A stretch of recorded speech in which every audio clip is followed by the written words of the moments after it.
people. And you know they do that. You know they eat babies. That is not. It's true. So it's not just the dogs and the cats, not just the pets. It's not just the dogs and the cats.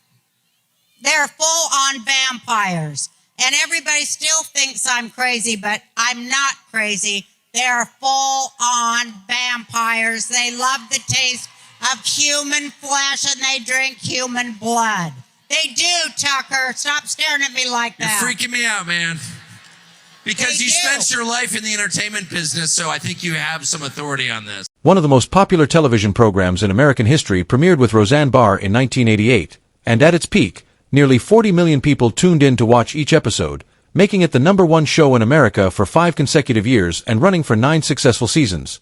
It was raw, working class, and groundbreaking in a way that television rarely had been before, portraying real financial struggles, family tensions, and everyday American life without polish or illusion, and that authenticity is exactly what made it resonate so deeply with audiences.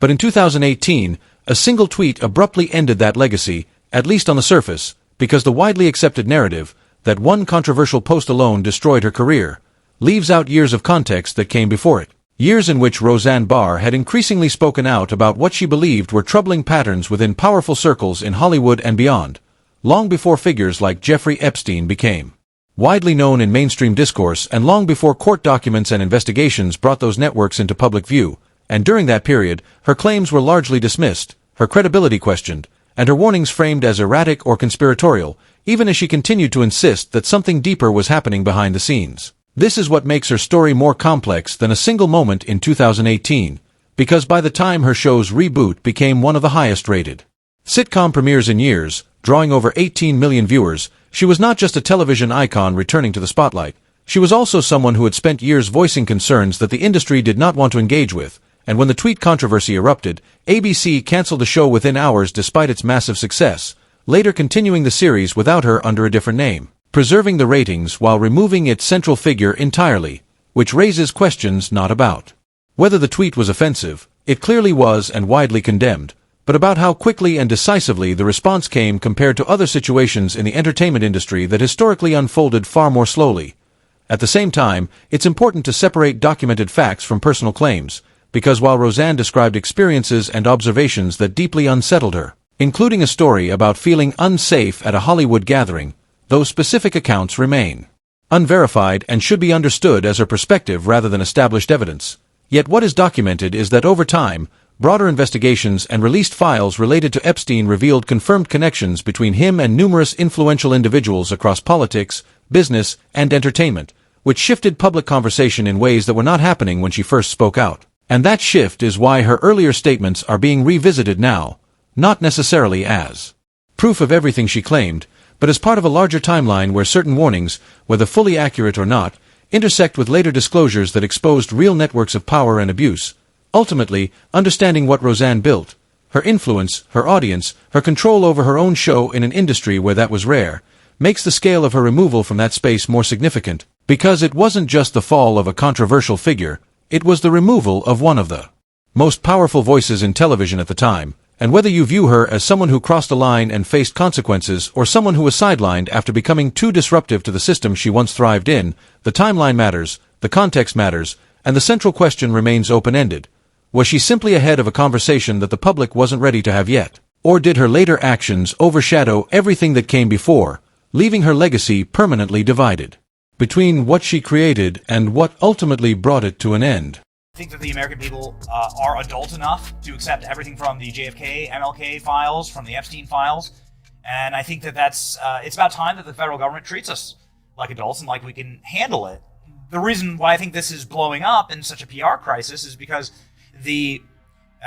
what Epstein has become quite cultural, because the people who were involved, many of them Hollywood types, people that you may or may not have known. You say the No Kings protest, you were certainly the queen of Hollywood, and there's this clip that I just can't get out of my mind, and it was from 2020. It's a long time ago.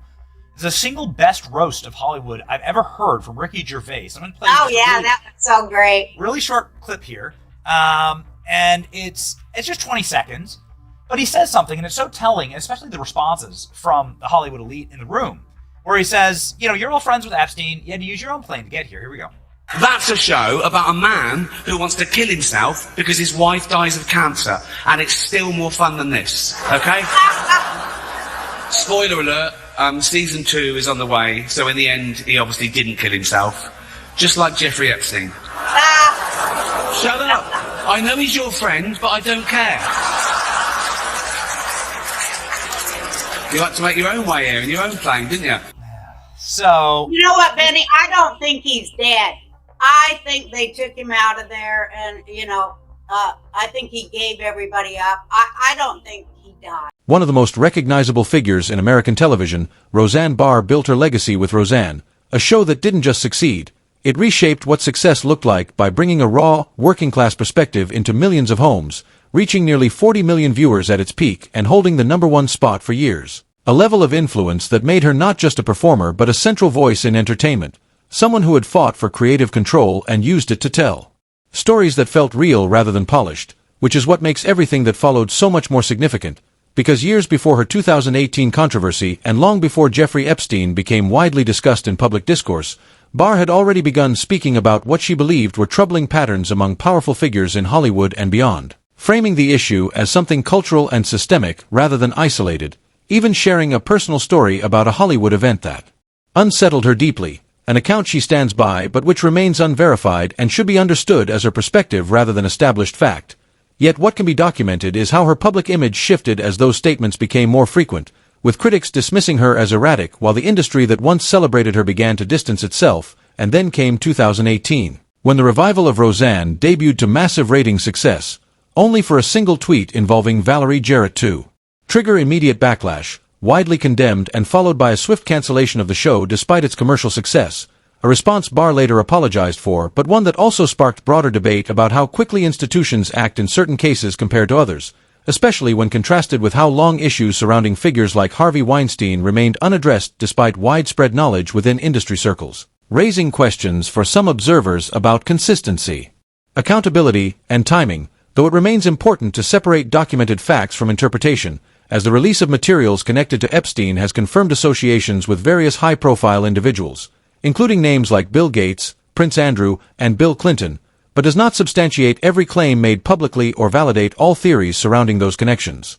meaning that while Barr's broader warnings about influence and power structures are now being revisited in light of new information, her specific allegations remain unproven, leaving her story in a complex space where influence, controversy, and evolving evidence intersect, and where the central question persists not as a simple choice between being right or wrong, but as an ongoing examination of how public figures are treated when they speak on issues that are not yet fully understood, how institutions respond under pressure, and how narratives can shift over time as more information becomes available, ultimately turning what began as a television success story into a wider conversation about credibility, accountability, and the difference between claims, evidence, and perception in a rapidly changing public landscape.